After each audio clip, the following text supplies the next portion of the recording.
Yeah, what's poppin' with it? You got your boy Nandro back at it with another video. So this is gonna be my GP run for stage 2 of Omens of the 10 Unlimited Volume 1.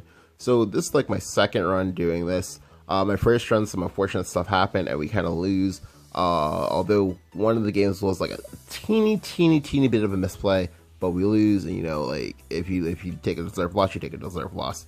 So I'm already tiny bit tilted because I realized what happened, whatever. Like it's not like a hard tilt, but it's a soft like, oh, I'm aware that I screwed up and I got punished. I got punished for my faults. So this is gonna be my second run. This is the run where we have to actually like shell out money. Now I know a lot of people are like very adverse to shelling out money for GP just because it seems like a waste. However, in stage 2, it's actually not that much of a waste as long as you're actually gonna know that you're gonna go 4-1, 4-1 or better. If you go 5-1, or sorry, if you go 5-0, boom, you literally double your money and you get some packs. You get some nice feel good moments. If you go 4-1, you will definitely make back your money. And at worst, you'll go 130 or 140 gold and get 2 packs, something like that, which is like still flames because that's a lot of acquired value. Anyway, so this is the list I'm using. So the only thing I've changed since now is that after like talking with my boy Prix, I took out one copy of Feline. Sorry, I took out one copy of Scyther for an extra copy of Feline. Now this is one of those adaptations I was talking about. Like I noticed that like in the games I was playing, the Scyther really didn't do anything. Like literally, I'm assuming part of why Scyther's here is that like Scyther it lets you kill Vera. It literally just lets you kill Vera, and that's like a very important thing. But you also have, well, it's kind of hard. It's kind of hard for you to kill Vera, honestly. But you do also have Galmi as well to kill Vera. Galmi is the one you want to find the most because that's actually the most tempo positive for you, and that's important. But yeah, so we're gonna go ahead and go right on into these games. I'll be showing you guys game 1, 2, and 3, and then we'll go ahead and do game 4 and 5 in part 2. So let's go right on into it. So for game 1, as you can see, that is a loss. We'll go ahead and we'll quickly cover that right now.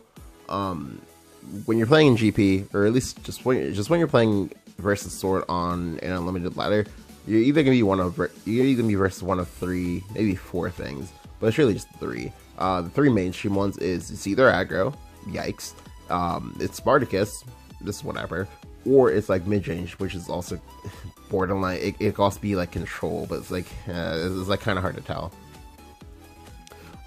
Typically speaking, the mid-range one is the most common / popular. However, aggro is like, well, aggro always finds a way. Well, this is true too, and that like people are playing the aggro version because they're expecting you to think that they're the mid-range version. So that kind of like messes up your mulligan, and they just get run over, kind of like this.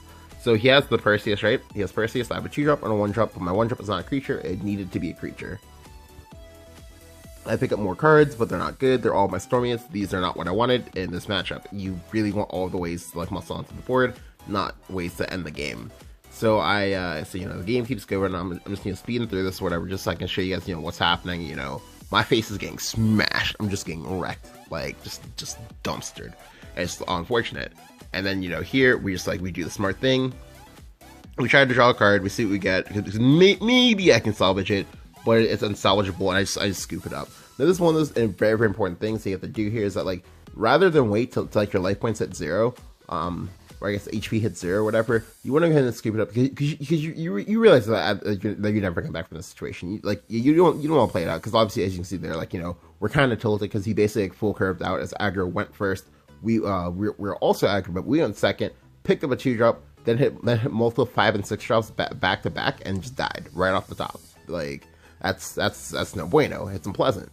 But here, one of 2 things will happen. Well, first you're gonna go on tilt because now you need to play the next 4 games immaculately, or you're gonna be upset. You're gonna be upset. You're gonna be like, well, fuck this game and all this whatever. And from this point, you're either going to lose your next game, or so you're either gonna lose one of these games, go on tilt, or you're basically gonna go like Super Saiyan and you're gonna like play out of your mind. This is in my experience, what happens to me like when I'm like playing on the bubble and whatnot. Just because like if you allow yourself to grow, you can like make all these like crazy things happen, or if you just like kind of like, you know, allow yourself to like make the non-obvious play sometimes. Like, you know, the things need to change. Also, of course, you also need to like high roll, but that's also you know, part of the game. But well, I say high roll, but really what it means is that like you need to put yourself in a spot to create a non-game, because again, non-games are important. Non-games help like save your sanity, or not really sanity, but just like they help your mental fortitude and not have it like diminish or anything like that. And that's just really important. So let's go on to this game 2. So for the game 2, I'm versus Dragon, as you see. So versus Dragon right now is either going to be Ramp Dragon or Aggro Dragon. Aggro Dragon is a little bit more common. Ramp Dragon you can see sometimes. Or the option 3 is like Phoenix Shrews. Now Phoenix Shrews isn't that common, so it's kind of like a wild card. But it's still, you know, it exists. It exists, and sometimes you can just die to it. But yeah. Oop, wrong game. Sorry. Not that. Wrong game. Sorry. I thought I clicked on the dragon one, but alas, I did not. Alright. There we go. Bam. So, you know, like I said, I keep in mind that, you know, for like the game 2 and 3, I think I'm like tilted, because I mean, like the games are, don't get me wrong, I love Shadowburst. I actually unironically love Shadowburst, but you know, tilt happens to everyone. Even I am not immune to tilt. So the second we see your opponent's A, we now know immediately he's gonna be playing aggro. No, there's no world in which this man's not playing, not just, you know, playing aggro dragon. So I just full keep this hand. I full keep this hand because again, I'm on tilt. I'm also thinking that I can like blow this man out with the Force of Newt. So I pick up the perfect offensive 1-2-3 curve. I even have the Force in case something goes wrong, and just, you know, as an extra like blowout tool, because like he's not gonna expect me to have to keep Force. Like, who in the right rank keeps Force going first? I do. Anyway, so here we play Dragon Summoner. Now, what happens like next is actually kind of important. Is that basically I choose not to bump here. I choose not to bump for a particular reason, because like I don't want to give him the opportunity to make the trade first. I want to be able to make the trade in a way that like he can't actually recover because I did it. So here we go ahead and we play pretty hard into Force of Newt, only because I want to protect my 2-1. I want to put because like I don't think he'll have Force of Newt. Like, this is one of those things in which I talk about, like, you know, gauging your opponent's skill level and things like that. Yeah, and as you see here, he just plays 1-drop and 2-drop. I'm like, fine. Now here he goes space. This is actually very clever on his part. The reason why you want to go phrase here is because, yes, I have more creatures than you. However, you have first evolve. And that's actually really important to note, because like there are things he can do on the evolved turn, such as like play Feline. If he plays Feline, he can mop up this board pretty easily, and that would be a problem for me, right? So here, I believe I just go ahead and I just like take the bait first. I just gonna make the trade. I believe I made this for board space. Now we have to decide whether I'm gonna trade here. Now I'm basically trying to gamble for the 50-50. If I win the 50-50, it's like great, it's wonderful. Thankfully, I win the 50-50, so I don't have to trade anymore. I can just go ahead and go face. Now again, like I said, he can play Feline, which is why I wanted to do damage control before he was allowed to play it. He evolves a Goblin with his Mashushu, and I'm like, oh, nice. So as you see here, this is one of those other things that I wanted to mention, the adaptations. So one of the changes in the Aggro Dragon list for Unlimited is that the more successful list does not play Mashushu anymore.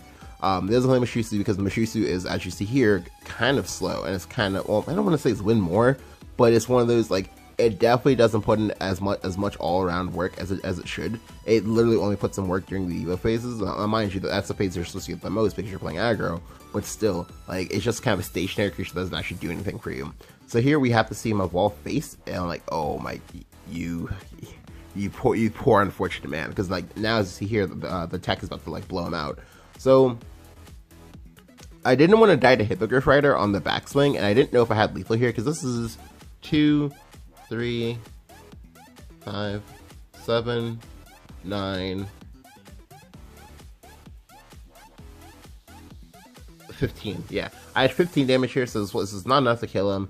And again, like I said, I didn't want to die in the backswing, so I take a nice hedge line of just dropping the Young Force, making the trade, evolving for face, and then like putting my man on notice. Because now I have the board. he already used an Evo. He clearly doesn't have Feline, so I should be good here because I literally have Forte, Hippogriff into Forte or Gallon into Forte. If he plays Aficionado, I'll just gonna like play that first. Now here he plays his own Galm, and here like I kind of knew he had this, but yeah, like here we just gonna like roll 50-50. I'm also, side note, I'm also really glad that I sacked off my my Fire Whelp, because I kind of had a feeling that this was gonna happen because he floated a tiny bit of mana last turn, and that was a pretty big tell. So here he trades that way. Now he now rolls a 50-50. He does win the 50-50, and that's kind of sketch, but well, not sketch, but it's kind of annoying to me basically. So I go ahead and play my Hippogriff Rider. I go ahead and drop the Disciple of Disdain on it. So go ahead and draw a card. Now I go ahead and I evolve and trade in my Disciple of Disdain to go ahead and kill his kill this guy. I then go ahead and go face for 5. I make sure to do it this way because I didn't want to have to worry about, oh, well, I don't have a way to kill him because I'm like off damage or whatever. I also don't want to die to Forte on the crackback either. That was also important for me. Now here he plays Aquanerid. Again, like I said, this is how you know that you're seeing an older list and that this man has not like adapted times. Now I see him like misevolve his Ivory Dragon. He should have evolved the Aquanerid, but I don't know why he did that, but it's whatever. And you know, we take those. Okay, so I'm just gonna drop the Forte. I dropped Forte because Forte was literally the fastest card for me to play. So I choose to play that as opposed to playing the Galm. Again, like I said, like at this point, you know, I'm trying to make sure to like wrap up these games like when I know they're over as fast as possible. So this way I can go ahead and avoid having avoid queuing into anything too deadly. Just because like logistically, like time should be on my side here, right? So we'll go ahead and go on into the game 3. So, you know, at this point, you know, we're feeling a little bit better because, you know, again, like the Aggro Dragon matchup is a very hard matchup because it is quite, well, I don't want to say it's literally a matchup decide by whether or not you go first or not, but it is a matchup where you definitely have a stronger percentage to win based off if you go first. So now we're versus Shadow. It's literally mid-range Shadow. Although again, Aggro Shadow is also popular as well. However, it's not nearly as popular as mid-range. Additionally, there's also some people who play Nep. There's also some people who play Reanimate Shadow. And also people who play like versions of Atomy and whatnot. Now the Atomy thing is like the boogeyman of Shadow right now. So you do want to be aware that you're probably gonna get Atomy at some point while you're like doing your GP run. You do want to try to have Feline. Now this is actually why I like having 3 Feline, just because this way I can go ahead and kill the Atomy and not have to burn and evolve. So I toss everything back. I pick up a decent hand. I believe I'm also going first. No, okay, I'm going second. So still, the hand I picked was really good. I just need to 2-drop. It just needs to 2-drop and I'm good to go. I also need to like dodge Bellness, but that's neither here nor there. And I pick up more 1-drops, and that's, you know, that's fine. Like it's not awful because as opposed to like John 5-drops, I'd rather get 1-drops if I can't get a 2-drop. Now here he plays Lady Grey. So this part I loved. I love this part on his end so much because it's basically like he's basically just like being a dick, and he's like, oh, well, you see that goblin? I'm gonna match your goblin with a stronger goblin because my goblin heals the damage that your goblin does to me.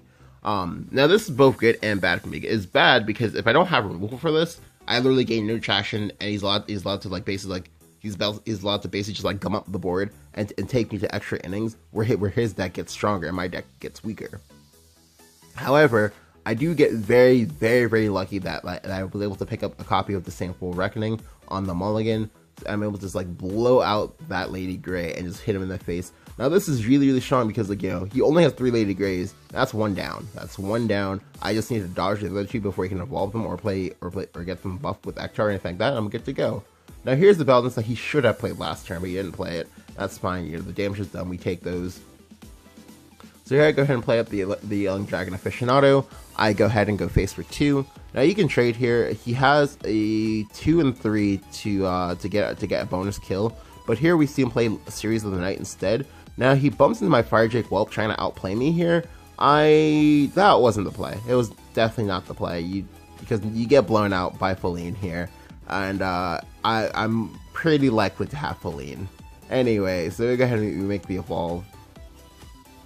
we actually do evolve for face this time. We evolve for face because like I see an opening, right? I see your weakness, and I see a chance to get some initiative, so I just gonna take it because he fucked up. He used both his series and his Lady Grey a little bit too early. So I'm here thinking, okay, well that's all for healing. That heal for 0.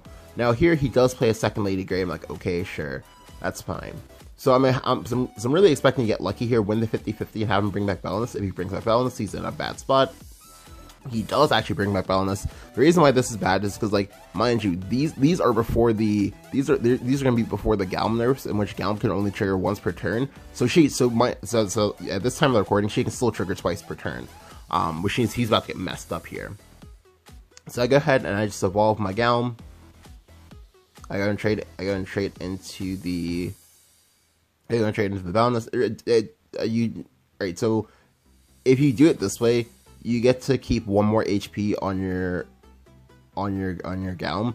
Whereas if you trade it into Lady Grey, you're basically a 5-1 and therefore cannot trigger any other time. So I'd rather keep it as a 5-2 just because, you know, maybe it'll trigger. Now here he does learn his lesson, and he does give me his last evolve. So no more evolves for Lady Greys. So that's really good, just to kill my Galm and make sure that I can't just play another one and smack him in the mouth harder. Now here he has to play a Grimmery here. I don't really like the Grimmery play here. I would have just saved it until we see him play this level version to draw 2 cards. I'm like, oh, okay. Now here he's Zombie Party again. I don't like him playing the Zombie Party there. I would have held it. Like you're literally going to 7 mana. Like what else are you gonna play if you're not gonna play that there, right? Now here when he does that, I'm like worried that he has Ektar and that's why he did that. But I don't know. I don't know and I don't care. So I'm gonna go ahead and play on the second Zombie Party because that is the play. The play is to play on the second Zombie Party because like he gave up that first one so freely, right? So he has to have a second one, right? But no, he has the Ektar. I'm like, okay. Again, like I'm not like sad or worried or anything like that. I literally knew he had one of the two. I just didn't know which one he had.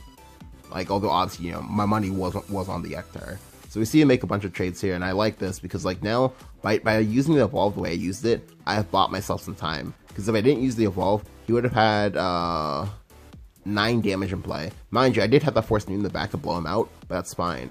So I go ahead and play the Abra Dragon here. I'm like, okay, well he already uses Grimmery. Grimmery is only a 1-of in this format, so I then go and play the Young Hippogriff Rider. And now right now at this time recording, I'm like, like I'm actually kind of sad that I'm not playing the second Scyther because I have a billion good outs for lethal. So second Hippo plus Force does it.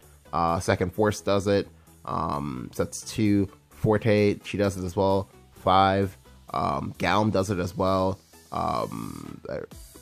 7. Ina does it. 8. Forte does it. 11. Yeah, so lots and lots of good outs. Oh, Scyther does it as well, if I didn't already mention that. Anyway, so we see him go ahead and go face here. And then play Demon to draw more cards. So this is the scary part. Like this is part of why this match was so awful for you. Because at some point you're gonna be in like top deck mode and the game hasn't ended immediately, and they're just gonna be drawing cards. They also have heals and wards. So well, wards singular, not Death Breath. So I'm basically just trying to dodge that while I can. So I go ahead and play the Young Force of Newt. I then go and draw last because why would she draw last? But honestly speaking, it's because like I literally knew I was gonna like. Mana, I literally knew I was gonna tap out, and then I was always gonna make these plays. So I draw 1 more card. Like that's nice because I need to be able to draw cards wherever possible. Wherever possible, I have to be able to draw these cards. If I don't draw these cards, I'm in a bad spot. Now here he plays the Cerberus, then he plays his second Zombie Party. I'm like, okay, so I'm still in a spot to win off of a top deck. However, now because he played up because of what he just played out, I now have to make that. I now have limited top decks. I can't top deck Force anymore. I can't top deck Scyther. It can only ever be Forte or Ina in order to kill him. So I go ahead and I try to make a gamble, trying to win a 2 and 3. I failed the 2 and 3. That's fine. He failed his 2 and 3. I failed mine. That's fine. Now here he plays out the Young Prince Catacombs. He makes the trades. He heals up a little bit. That's smart. He then soul converts again, you know, still drawing cards, still making waves. Thankfully, because of how hard he got pressured, he's under a lot of pressure. But he's under a lot of pressure. I'm under like no pressure, so I have time. I have time before he'll be able to kill me. Now this turn, he does actually mess up. he accidentally ends up board blocking. So now you don't want to board block, especially versus an aggro deck, because you can get punished. So as you see here, he only has 3, 4, 7, 9. He has 9 damage in play, right? So I can literally pass next turn, not have to worry about dying, because he's already used multiple soul conversions as well. If I don't draw lethal here, but thankfully I draw the lethal immediately. Here comes the young Aina on that dragon, smack him in the face, smack him in the mouth. So that's 3 games down, and you're able to take it. Now this game, I was gonna be a little bit sad if I didn't win this game, just because, like, again, I'd applied so much pressure. He gave me his series, he gave me his Lady Grey, like for like pennies, like and those are pretty big misplays on his end. But you know, we take those. Now, if you guys enjoyed the games, please go ahead and go ahead and like leave a like, go ahead and hit the subscribe button. But of course, you know, only if you enjoyed the games, only if you enjoy the content. I'll have the games 4 and 5 out for you guys on later this week, probably like tomorrow, maybe the day after. I'm not really sure, but yeah. Thank you guys for watching, and I'll catch you guys next time.